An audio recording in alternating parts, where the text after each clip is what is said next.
Welcome back to another quick review. Today we are talking about Life is Strange Double Exposure. I finished this game not too long ago, an hour, 30 minutes to an hour ago.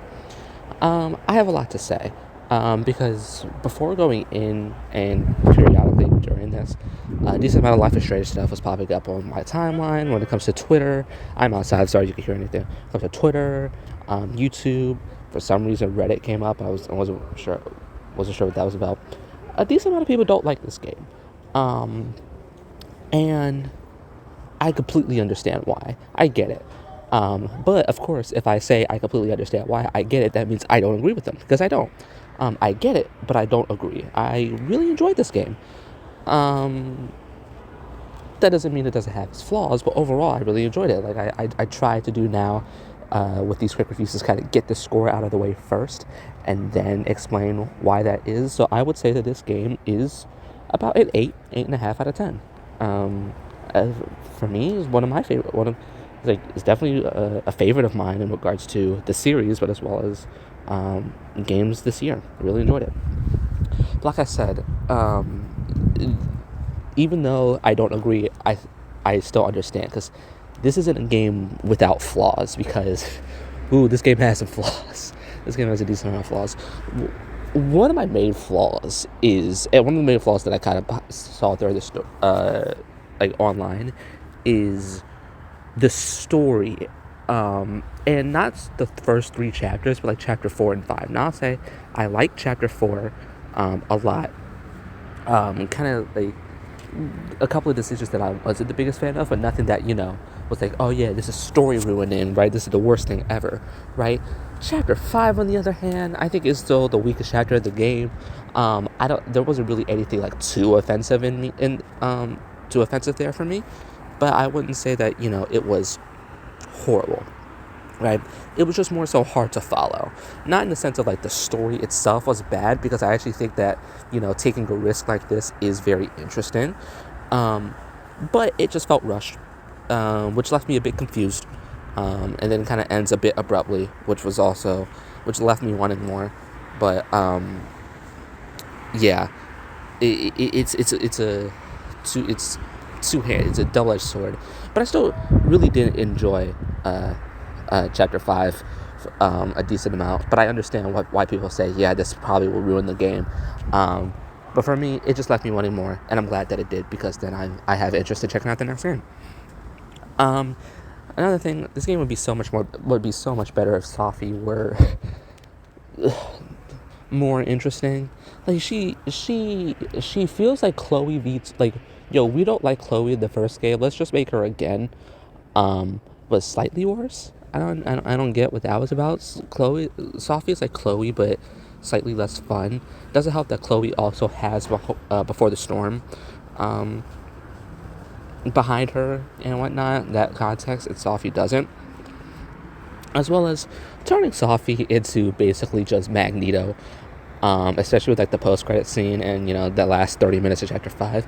So turning her into basically Magneto was definitely a choice. I'm not sure how I feel about, yes, let's turn Life is Strange into the MCU, but once again, I'm not mad at, I don't really get mad at ideas per se, more so the execution. Like, it could be a bad idea, but it could have phenomenal execution. I'd be like, okay, fair enough, guys, you proved me wrong. But a good idea with bad execution is not great. So I'm very interested to see what they do with this going forward, if they do get another game going forward. But yeah, turning this into the MCU and turning Sophie as Magneto is definitely a choice that was made. Next, as a person who chose the Arcadia Bay ending in the first game, once again, a lot of people were like, kind of getting on this game for what it does with Chloe as a character, and once again, I kind of understand, but I, as a person who chose that ending, I enjoy it. Like, Max trying to come to terms with sacrificing one person instead of many, and maturing past it is something I really enjoyed. And of course, when you make one ending canon over another, it's definitely bound to ruffle some feathers, which it absolutely did in this case. Next thing, new Max adventure was fun. It was just a fun having Max back.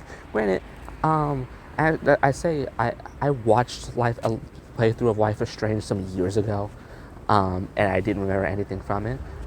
So then when I went and played it for the first time last year, after so long of after forgetting everything that had happened, I really enjoyed Max. Max as a character was fun, and seeing Max again 10 years later was a lot of fun. Max, I feel like, is a better character in this game than she was in the first one. I enjoyed walking around as Max way more. She was funny and charismatic. And it just like, it's like Max is kind of like, one of the things I love about Max is, especially in this game, it's like she's like me, but as a video game character. It's the best way to explain it. Max has a lot of qualities, and I see a lot of myself in Max. Not everything, but I do see a lot of myself in Max, which is why I enjoyed seeing her back. Like for example, like a good example, like I'm not bisexual, or I'm not into both men and women. I am straight, but once again, for the most part, everything about Max is like clear cut. This character was made for me. I really enjoyed a lot of what this character goes through, and I can relate to it, especially the last couple of years of my life. I could definitely relate to it a lot. Next, I do absolutely realize that a lot of the criticism that this game gets from quote unquote Life is Strange fans can easily apply to the first game. It does. A lot of the criticism that I see that this game gets easily applies to the first game.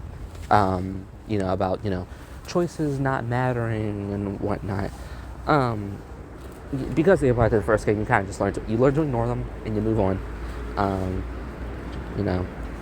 People that complain about that, as well as crazy shippers that I don't want to get involved with. You just gotta ignore that. And then I definitely am interested in seeing how this game compares to some of the other games, because I have seen some people say that this game is like a step above or step below True Colors, but like a more often so a step above. I really enjoyed True Colors, all these considered, and I'm curious as to what they meant. What they meant by that, because I played that game 2 years ago, and it's been some time. I do want to revisit it at some point. And I also haven't played Life is Strange 2, so I can't really comment on that. Some of the other things that I loved: music was great, graphics were phenomenal, for a Life is Strange game at least. Graphics were phenomenal. Voice acting, I understand why Hannah Telle won or at least got nominated for a Game Award and whatnot, because her voice acting in that was really good. Once again, made Max a much better character. The locations, while not as good as some of the previous games, were still memorable enough. Were still fun enough to navigate. So yeah, overall, enjoyed the game. Granted, I'm very easy to please, but even I can. Let's say I am very easy to please, but even I can acknowledge that, like all Life is Strange games, it has its flaws. But overall, I had a fun time with this game. I won't say it's amazing, but I won't say it's bad. Some things are off, but I did really like it, and enjoyed the fun that I enjoyed what I had, the time that I had with it. I thought it was really fun, and I can't wait to see what's next. Thank you for watching this quick review. Next one should be fun. See ya. Bye.